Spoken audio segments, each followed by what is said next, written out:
یا مسلم جماعت سے تعلق رکھتے ہیں کمیونٹی سے. I am from the Ahmadiyya Muslim community of Pakistan.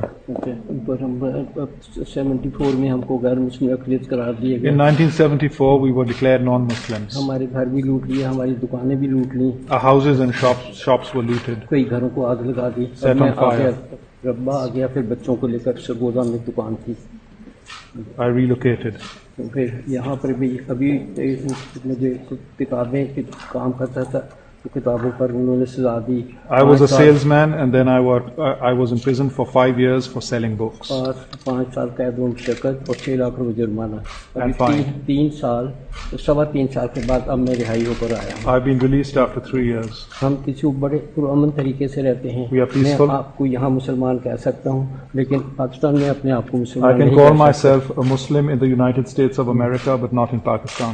ورنہ ہمیں سزا دیتے ہیں. Otherwise, I'll be punished. اس وجہ سے. اور ہماری جماعت بڑی پرامن جماعت ہے. کسی کو لوگ گالیاں دیتے ہیں, گھر جلاتے ہیں, ہم کسی کو کچھ نہیں کرتے, اللہ پر چھوڑتے We ہیں. have never retaliated and left everything to God. Thank you all. God bless you and give you a long life. بسم اللہ الرحمن الرحیم. الصلاۃ والسلام علیک یا سیدی یا رسول اللہ وعلی آلک و صحابک یا سیدی یا خاتم النبیین. محترم دوستو, آپ نے سن لیا کہ یہ ٹرمپ کے پاس ایک شخص آیا ہے, اور یہ شخص کون ہے؟ یہ ہے جناب ربوہ کا ایک قادیانی مربی جس کا نام ہے شکور چشمے والا. چشمے کی اسی شخص کی دکان ہے, اور اس نے اس چشمے والی دکان کے ساتھ کتابیں بھی رکھی ہوئی تھیں. اور وہ کتابیں کون سی تھیں؟ وہ کتابیں تھیں مرزا غلام قادیانی کی کتابیں. اور ان کتابوں کے اندر کیا تھا کہ جس کی وجہ سے اس شخص کو پکڑا گیا اور اس کو جیل کے اندر ڈالا گیا اور اس کو جرمانہ کیا گیا؟ وہ کون سی ایسی محرکات تھیں کہ جن کی وجہ سے اس شکور چشمے والے کو اور اس کے دیگر 2-3 ساتھی تھے ان کو بھی جیل کے اندر ڈالا گیا؟ اس کی مرکزی وجہ میں آپ کو سناتا ہوں. مرکزی وجہ یہ تھی کہ چونکہ حضرت عیسیٰ علیہ نبینا علیہ الصلوۃ والسلام اور دیگر جتنے بھی انبیاء ہیں ان کی توہین کرنا اسلام کے اندر کفر ہے, اور اسلام کے اندر باقاعدہ طور پہ اس کی سزائیں متعین ہے, اور پاکستانی قانون کے اندر اس کی سزائیں متعین ہے. اب شکور چشمے والا یہ کرتا تھا کہ یہ ایسی کتابوں کی ترسیل کر رہا تھا, ایسی کتابوں کو تقسیم کر رہا تھا, ایسی کتابوں کو فروخت کر رہا تھا جس کے اندر حضرت عیسیٰ علیہ السلام کو گالیاں نکالی گئی تھیں. عیسائی چونکہ حضرت عیسیٰ علیہ السلام کو یسوع کہتے ہیں, جیزس کہتے ہیں, تو اس یسوع اور جیزس کو بہت گندی زبان سے پکارا گیا تھا. ان کو کہا گیا تھا کہ وہ زانی ہیں, وہ شرابی ہیں, وہ رنڈی باز ہیں. ان رنڈیاں ان کے قریب رہا کرتی تھیں. یسوع کی جو دادیاں اور نانیاں تھیں وہ فاحشہ خواتین تھیں, وہ خود زانیاں تھیں, وہ گندے کام کرواتی تھیں.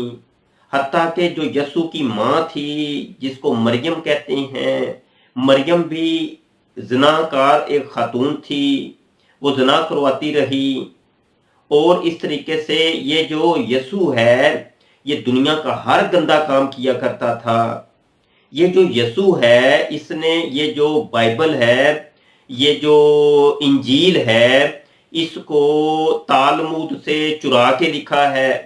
یہ چور ہے اصل میں.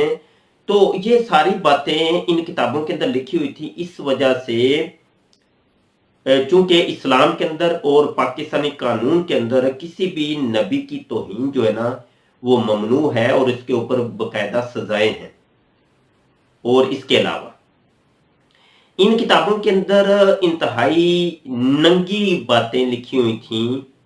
ان کتابوں کے اندر شراب نوشی کے بارے میں یہ لکھا ہوا تھا کہ یہ جائز ہے. ان کتابوں کے اندر لکھا ہوا تھا کہ یہ جو زنا کاری ہے یہ بالکل جائز ہے, کوئی مسئلہ نہیں ہے. یہ جو رنڈی بازی ہے یہ بالکل جائز ہے. اس میں کوئی پرابلم نہیں ہے. ان کتابوں کے اندر لکھا ہوا تھا کہ ماں بہن بیٹی جو بھی اس قسم کے جو رشتے ناطے ہوتے ہیں یہ کوئی پرواہ نہ کرو، ان کے ساتھ تم زنا بھی کر سکتے ہو، ان کے ساتھ منہ بھی کالا کروا سکتے ہو، کر سکتے ہو، اور یہ سارے کام تم گندے گندے کر سکتے ہو. تو یہ جو ننگی ننگی اور بے شرمی کی یہ جو باتیں تھیں ان کتابوں کے اندر لکھی ہوئی تھیں. اور ان کتابوں کا نام کیا ہے؟ کتابوں کا نام ہے جناب مجموعہ ان تمام کتابوں کا روحانی خزائن. ان چیزوں کا نام رکھ دیا گیا روحانی خزائن. اور یہ کتابیں تقسیم کی جا رہی تھی. یہ کتابیں جو ہے ان کے مکتبے کے اندر، ان کے بک ڈیپو کے اندر اور ان کی دکانوں کے اندر یہ کتابیں رکھی ہوئی تھیں. اور پاکستانی قانون اس چیز کی اجازت نہیں دیتا. یہ تھے وہ محرکات جن کی وجہ سے ان کو جیل کے اندر ڈالا گیا اور ان کے اوپر جرمانہ کیا گیا اور ان کو روکا گیا کہ یہ کتابیں یہاں پاکستان کا معاشرہ، پاکستان کا جو مزاج ہے اس چیز کی اجازت ہرگز نہیں دیتا. اب ہو سکتا ہے کہ آپ سن کے یہ کہیں کہ یہ میں بہتان لگا رہا ہوں، الزام لگا رہا ہوں تو آپ اٹھا کے دیکھیں مرزا غلام قادیانی کی جتنی بھی کتابیں، آپ کو یہ چیزیں ان کے اندر مل جائیں گی. اور اگر آپ نے تفصیلات دیکھنی ہے تو ہمارے یوٹیوب کے چینل ختم نبوت ٹائمز کے اوپر جا کے آپ ان کے متعلقہ جو مناظرے ہو چکے ہیں، ڈیبیٹس ہو چکی ہیں ان قادیانی مرزائیوں کے ساتھ، وہ آپ دیکھیں، آپ کو مل جائیں گی.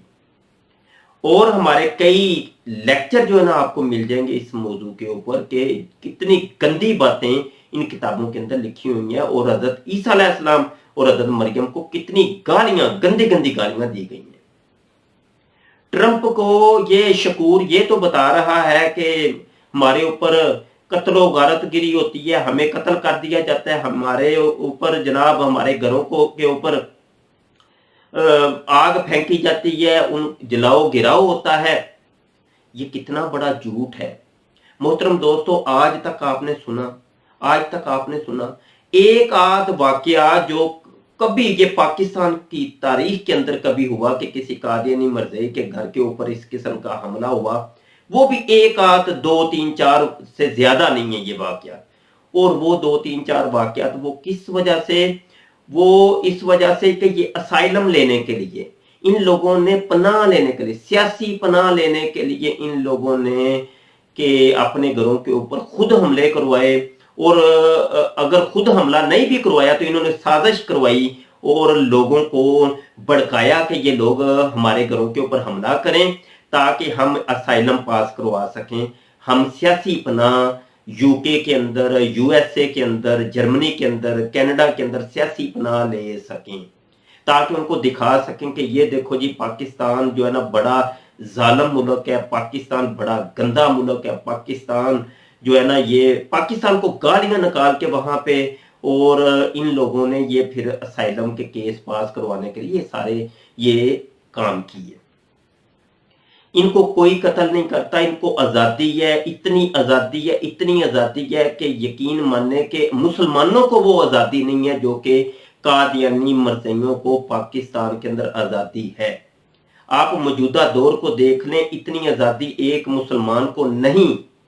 مسلمانوں کی مسجدوں کے اوپر پابندیاں ہیں لیکن ان کی عبادت گاہوں کے اوپر کوئی پابندیاں نہیں. مسلمانوں کو اپنی عبادات کرنے کے اوپر پابندیاں لگ رہی ہیں لیکن مرزائیوں کو کوئی پابندیاں نہیں ہیں. یہ لوگ صرف پاکستان کو بدنام کرنے کے لیے پوری دنیا کے اندر انہوں نے جو ہے نا اس چیز کا قصد کر لیا، ارادہ کر لیا کہ ہم نے پاکستان کو بدنام کرانا ہے. یہ بدنام کروانے کے لیے اس قسم کے کام کرتے ہیں. اب یہ شکور دیکھیں کس طریقے سے ٹرمپ کے پاس جا کے جو ہے نا وہ رونا دھونا کر رہا ہے. یہ سراسر جو ہے نا پاکستان کو بدنام کرنے کی یہ سازش رچا رہے ہیں یہ لوگ.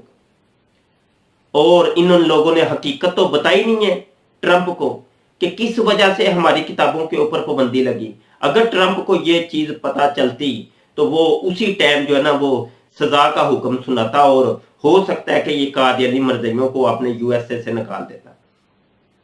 یہ حقائق چھپاتے ہیں، یہ قادیانی مرزائی لوگوں کو حقیقت نہیں بتاتے. بہت شکریہ جی. آج کا یہ پیغام ہے، اس کو شیئر کیجئے، اپنے پیجز کے اوپر اس کو اپلوڈ کیجئے اپنے یوٹیوب چینل کے اوپر اپلوڈ کیجئے، اپنی دعاؤں میں یاد رکھیے گا۔